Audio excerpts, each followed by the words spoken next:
Hello students, next कर रहे हैं 14.4 एक्सरसाइज का क्वेश्चन 6।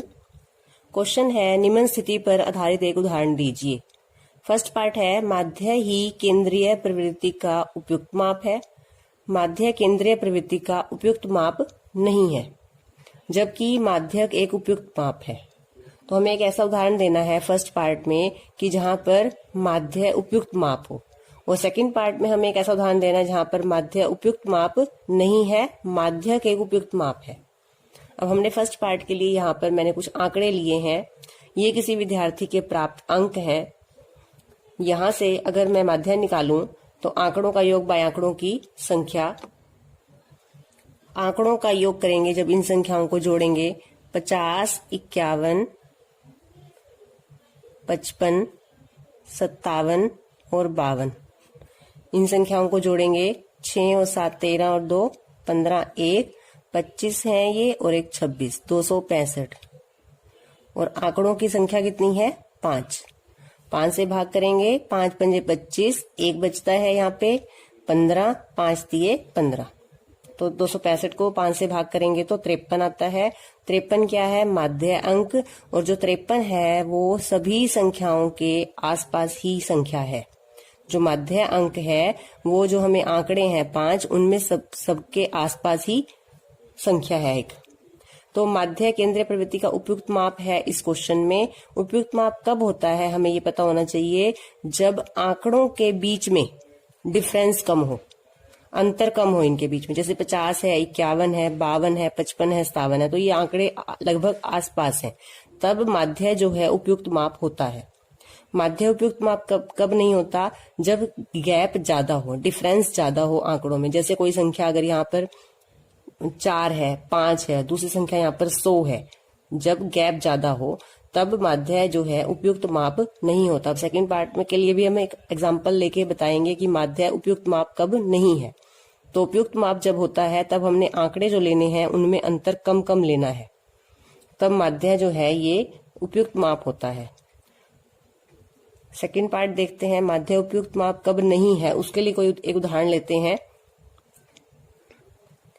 सेकंड पार्ट के लिए यहाँ मैंने एग्जांपल लिया है जहां पर गैप आंकड़ों में थोड़ा ज्यादा होगा। 4 मजदूरों का वेतन प्रति माह 5-5 हजार रुपए है और सुपरवाइजर का वेतन जो है 15,000 रुपए है। तो हम यहाँ पर देख रहे हैं कि यहाँ माध्य वेतन या माध्यक वेतन दोनों में से उपयुक्त माप कौन सा है। तो सबसे पहले माध्य निकालते हैं, यानी हमारे आंकड़े कौन से हैं? 4 मजदूरों के तो 5-5 हजार रुपए। तो 5-5 हजार कितनी बार है? 4 बार। और सुपरवाइजर का वेतन 15,000 रुपए। तो ये हमारे 5 आंकड़े हैं। अब इन आंकड़ों का पहले माध्य निकालते हैं। माध्य आंकड़ों का योग बाय आंकड़ों की संख्या। आंकड़ों का योग 5, 5 10, 5 15, 5 20, 20,000 और 15,000 कितने हो गए? 35,000। आंकड़ों का योग तो हुआ 35,000। बाय में संख्या कितनी है? 5।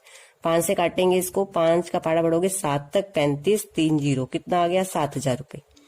तो माध्य वेतन कितना है? 7,000 रुपए।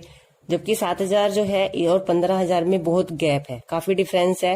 यानी जो माध्य वेतन है वो इन आंकड़ों के में गैप ज्यादा है, माध्य में और आंकड़ों में डिफरेंस ज्यादा है, अंतर ज्यादा है।